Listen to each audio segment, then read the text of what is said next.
Guys, what's going on? Your boy AMAR here. Today, my review is a little bit different. Today I'm going to be giving you a review on a Ferrari. Sitting down on my ass and telling you right now, should I buy a Ferrari? Is it worth it? Is it worth the money? Is it worth the hype? Is it worth everything? I'm going to give you my opinion. I'm also going to give you my personal opinion based on life experiences on a supercar and what entails to it. Right off the bat, bang, Ferrari, Italian car, made in Italy, yada yada yada. I think what happened was the one guy used to make tractors back in the day, and he went to Lamborghini. Lamborghini told him get lost. Then Ferrari went out, started making his own cars. Made them like any traditional European, Indian, all these other stories where, you know, one guy says, hey buddy, get lost, and the guy's got this big pride issue and he goes out and does his own shit. So he ended up making Ferrari. Ferrari is still being made in Italy.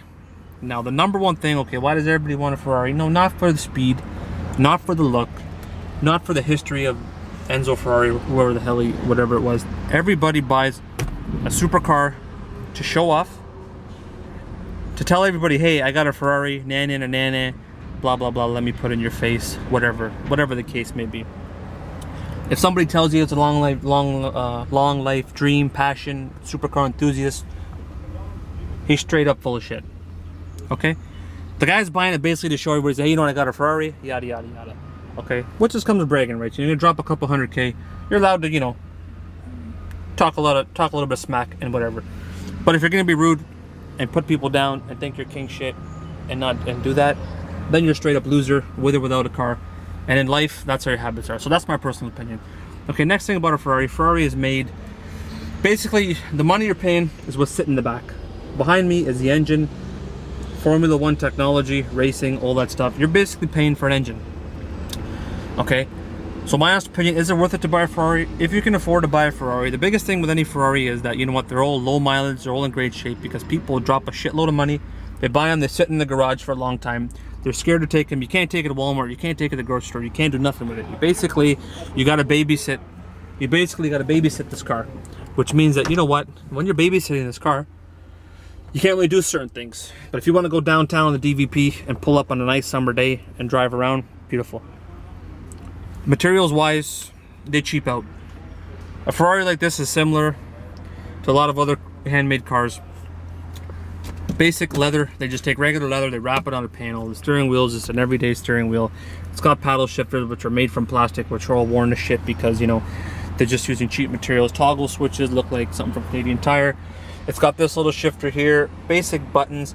Like, if you're spending money, if you're spending over a couple $100K on a car, you're not going to open the door expecting, hey, there's going to be navigation, there's going to be toys, there's going to be gizmos, there's going to be everything in here. What you're going to find is you're going to get a tub with a big ass engine in the back. You're going to get a shitty interior, and it's not going to be comfortable. Look at this. I'm sitting right on the ground. See that rocker panel there? The rocker panel here, right to the floor, is friggin' literally half a foot off the ground. So basically, this is my leg. Basically, you're sitting right on the ground. It's like you're taking a shit on the floor, and there's nothing else going on here. So very tight, very uncomfortable. If you're driving this for a couple hours, you're gonna have a stiff back, no doubt. Interior is very simple. You got basic carpet back there. The carpet's on front of a panel, which leads to the back of the engine. It's got a headliner here, which the guts of the headliner have over time gotten very soft. Basic leather panels here. Stitched seat.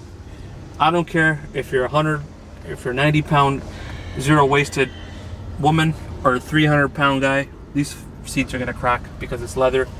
Okay, guys, so let's get on top of that. My honest opinion, okay, if you're gonna buy a Ferrari, buy one. Okay, it depends on what you're gonna use it for. But if you're, you know what, I like supercars and all that stuff, but they're not really worth the money. I got this, big deal. I'm not trying to toot my own horn, but there's a lot of other cars, a lot of other ways that what you can do with your money. Okay, this is a 360 Modena. Like I said, this is my opinion. You're entitled to do whatever the heck you want. But there's a lot of other things that I would like to do. And you know what?